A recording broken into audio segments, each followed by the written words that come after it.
So hello to everyone. In case you don't know, my name is Rob from Behaviour Needs, and we're going to be joined very shortly by my good friend Dr. Tom McIntyre, also known as Dr. Mac, or sometimes just Tom, and I'll refer to him as many different things as we go throughout the call, but usually it's Dr. Tom or Dr. Mac. Now, I'm just going to quickly run through the plan for tonight before I hand over. There's going to be a short introduction from me, which is basically what I'm doing now. Then Dr. Mac is going to do his presentation. He's going to give us loads of really cool strategies for dealing with students who won't do as we say. There's going to be a chance to get more from Dr. Mac after that presentation, which I'll tell you about once Tom's finished. And that'll be just before we go into the Q&A, which both Tom and I are going to be answering. I'll go through the questions in a second that we are going to be answering. And then at the end, we've got a promise of freebies. There's a 4-part podcast on reaching and teaching non-cooperative kids, which Tom's put together for you all. A reward for all those of you who stay through to the end of the call. You will get a freebie link at the end of the call. Possible. And Tom, who's going to be running the answers on this particular call, is about as qualified as anyone I think that I've come across to give you those answers. He's spent, I think, the bulk of his professional life at least providing answers for teachers and parents in terms of behaviour management. If you go to his website, it's behaviouradvisor.com. It's one of the most well-known, if not the most well-known, behaviour sites on the entire internet, and it's just filled with really practical strategies. In terms of giving free information, I don't think there's anyone better than Tom. He just gives fantastic information, and it's always done in a very quirky style, and that's why I've been really looking forward to tonight's call. I've obviously seen Tom's slides, and I know some of what's coming up, and I know you're really, really going to enjoy it. I don't need to go through all Tom's achievements and professional achievements. I know you can find those things out for yourself on his site. He's incredibly well qualified, and without further ado, I'm going to hand you over to Dr. Mac, Dr. Tom McIntyre. Thanks, Tom. Thanks, Rob. Hello and welcome, everyone. And Rob, thanks for inviting me to join these fine folks today. I'm not seeing the my slideshow on my screen at the moment. Are other folks seeing it there? I've just handed over to you now, Tom, so you should see it come up any second now. Got it. You got it not yet? Right, if everybody else has seen it, I'm feeling good, and I'm guessing that your trusty tech sidekick Chris is at the controls. Chris is always here. He never leaves my side. Those of you that don't believe Chris exists, it is actually true. Chris is here. Do you want to say hello, Chris? Hello. That's the first time Chris has actually raised his voice publicly. Yes, Chris is here. He's on hand, Tom. All right, tip of the hat to you, Chris. Well, I'm just an absent-minded professor, and I'm certainly no mentalist like the amazing Kreskin, and I'm certainly not in the same brain echelon as Lamont Cranston, that 1930s radio show vigilante, The Shadow, who could peer inside the minds of others and decipher their thoughts. But I do know, or beyond a shadow of a doubt, what's on your mind. You're working with children and youth who sometimes fail to abide by your rules, routines, regulations, or directions. And back in the day, I too struggled with these same student actions. I was highly motivated, but unfortunately not fully prepared for the task to which I was assigned, working with kids with severe behavioral issues. Now please note that I do not compare working with our kids to being on the attack against them. I just thought this hilarious image was a good way to make a point, that no matter how strong our preparation, there's always a new and perplexing behavior to address, and thus more strategies to acquire if we wish to do our job well. There are so many different ways that kids can respond when they don't want to follow our directions. They can comply, they can withhold their feelings and just do it. They can present their case, their objections to our direction in a respectful manner. Now, I'm cool with these first two. How do we nurture the first two that we've just talked about? How do we grow them so that we're less likely to face the other ways that we oftentimes see? the avoidance tactics, pretending that we're not there, withdrawing into their shell, using trickery and deceit, delaying their compliance, completing the required action in a barely passable manner, or meeting the letter of the law but not the intent of what we directed. For example, you follow the sage advice to stop your students at the door to prepare them for the appropriate entry into the classroom. You give the directions to them to follow when they reach their desks. And you end with, please continue to keep your voices low while you enter the classroom. And this is how Jacinto, your lovable but inappropriate student, follows your direction to enter the classroom with his voice low to the ground. And when you tell him to stand up and walk, he says, well, why didn't you tell me that in the first place? They refuse in a rude or hostile manner. Or they become pugilistic. With all these different ways that kids can be non-cooperative and the myriad variations on them, we continually need to pump up our professional selves. If we're going to be fully effective with youngsters who exhibit inappropriate behaviors, we need an orientation, reference points that place us on and keep us on that winding path to the sunlit pinnacle of teaching. We also need strategies that work right now, in the moment with the kids, but over time develop inner control of the behavior so that we have to use less outer control.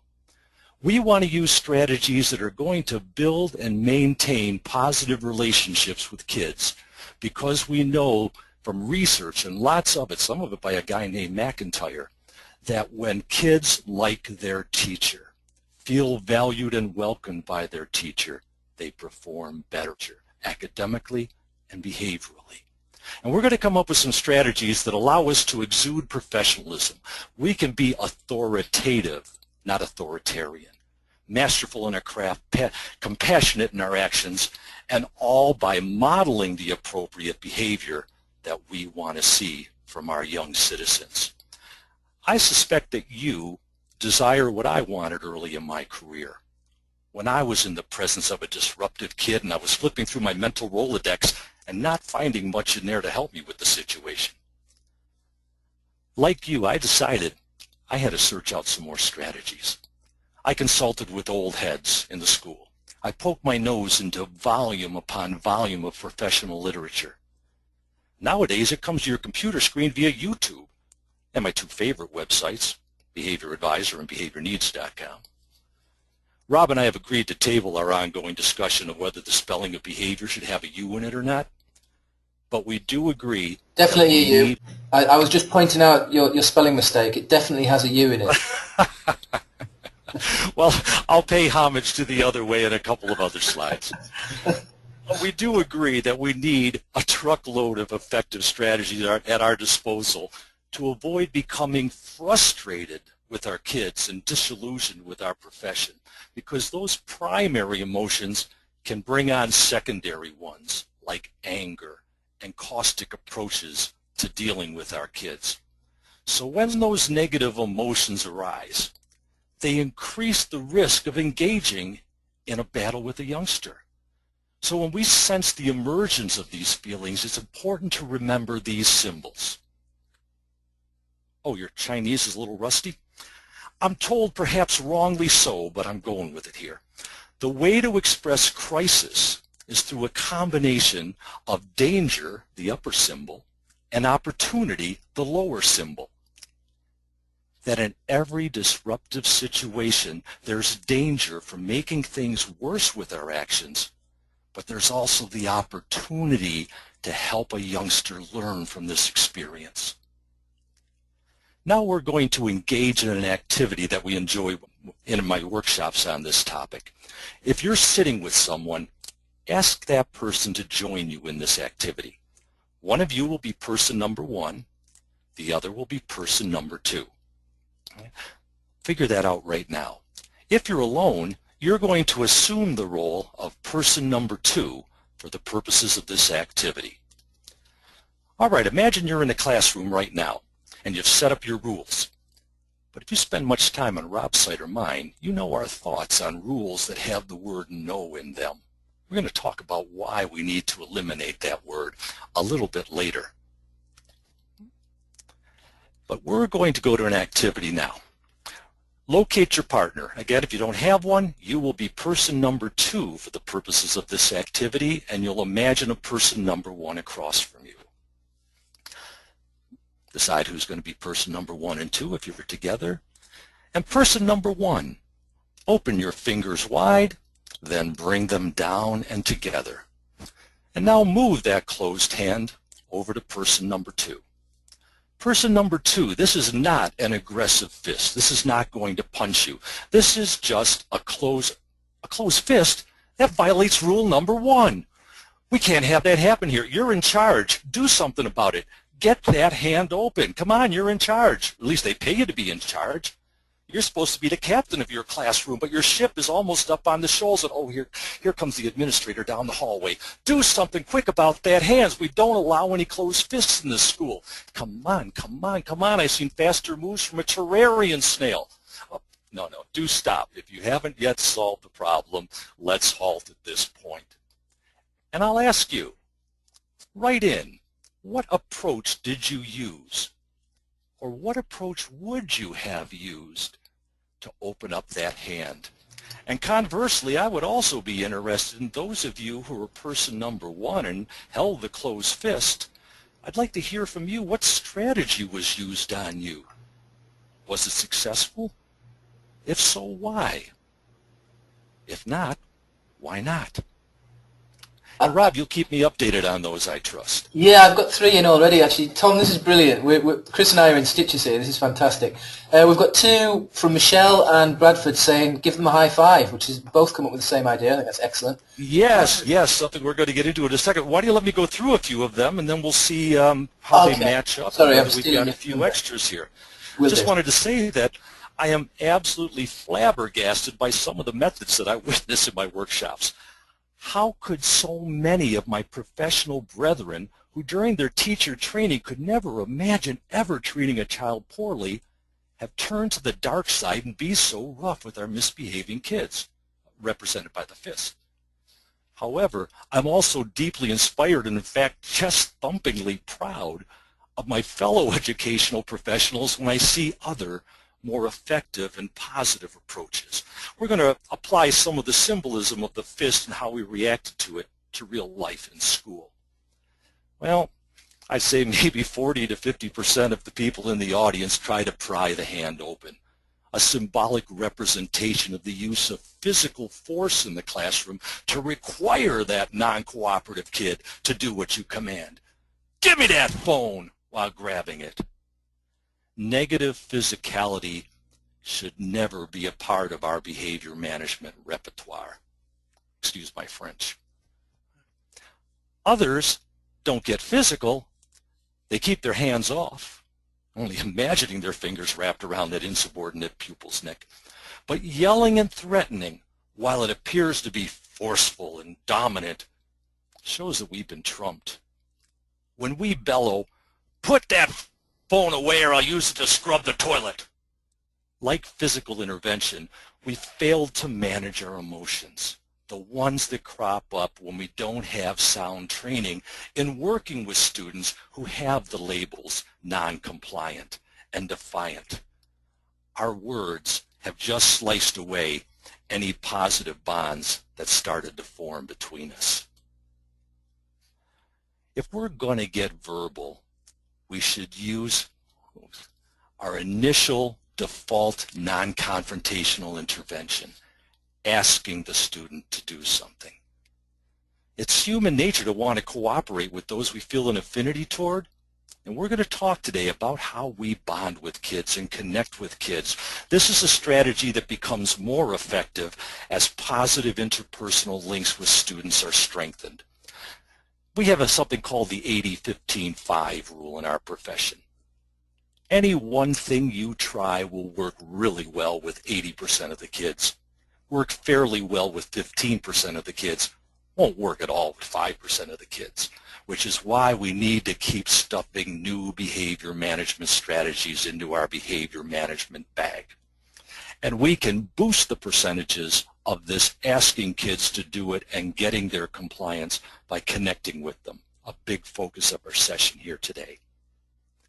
Some professionals do get physical with kids, but in positive ways.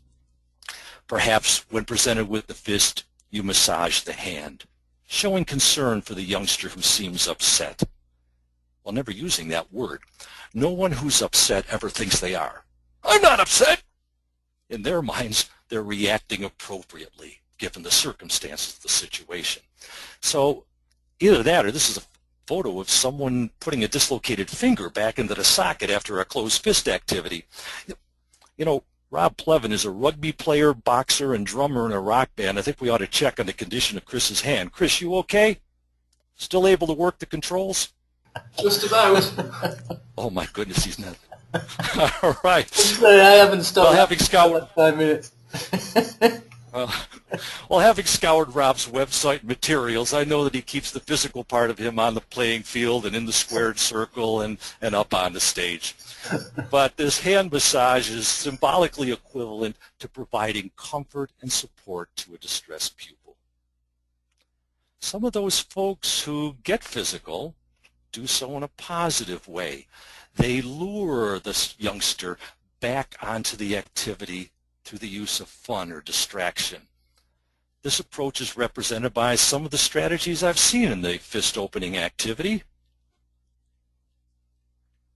Give me 5.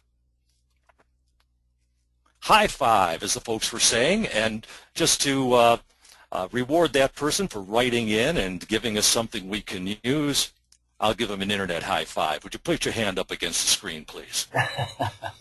Nice one. Do you want to share some of the others that came in, Tom?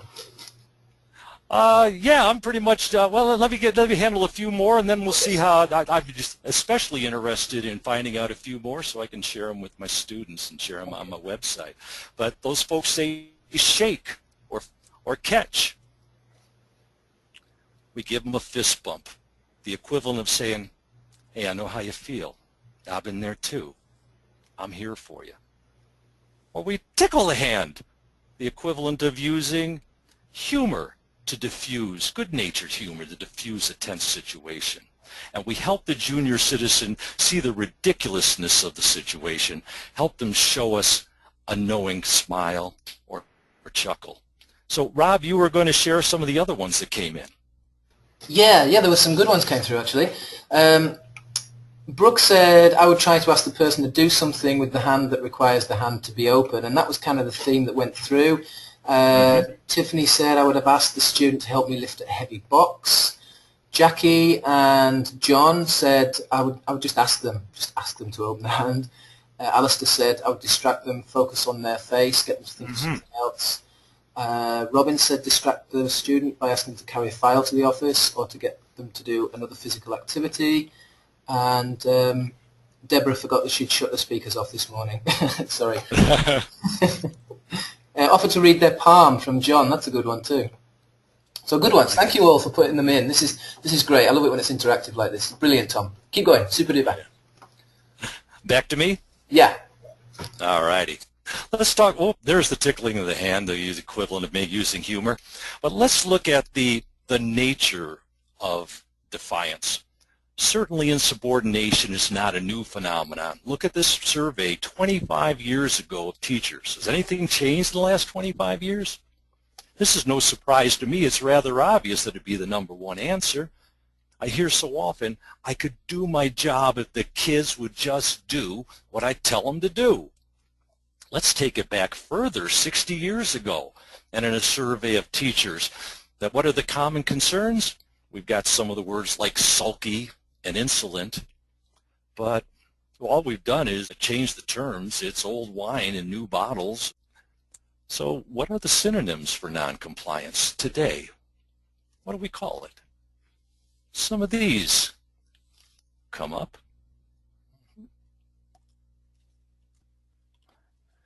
Yeah, that's my favorite dinosaur there, the thesaurus. Although given the passive nature of reading a thesaurus, I always kind of imagined it as being a herbivore rather than a raptor. And think of it, if the meek shall inherit the earth, someday we'll all be ruled by librarians. But let's then go to the dictionary. What is defiance? Here's a common definition: failure to comply with directions and routines. Well, that's rather vague and nebulous. So what is the criteria for non-compliance? First of all, we need what? Direction. But from who? Another student?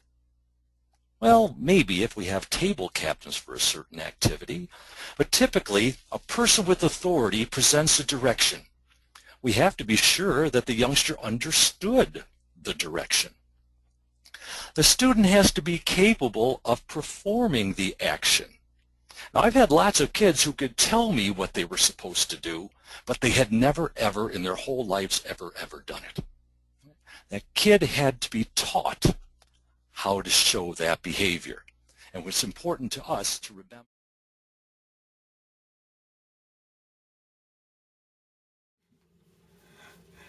Yes, for many of our students, they need our guidance, maybe even our direct instruction, in order to be able to show appropriate classroom conduct and the positive interpersonal skills that lead to life success.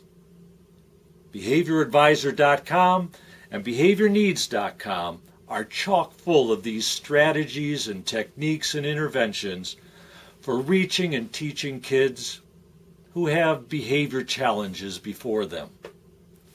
Our emphasis today, though, is on thoughtful, focused verbal strategies, ways of phrasing that convince the youngster to show the appropriate actions in the moment. Help the youngster to develop self-management of behavior over time, and strengthen our student-teacher relationships. If you want to master these essential skills, join Rob and me at this web address. Run, don't walk, to this web address. Like I'm going to run, not walk, to my daughter who's making faces at me right now. Come here, you knucklehead.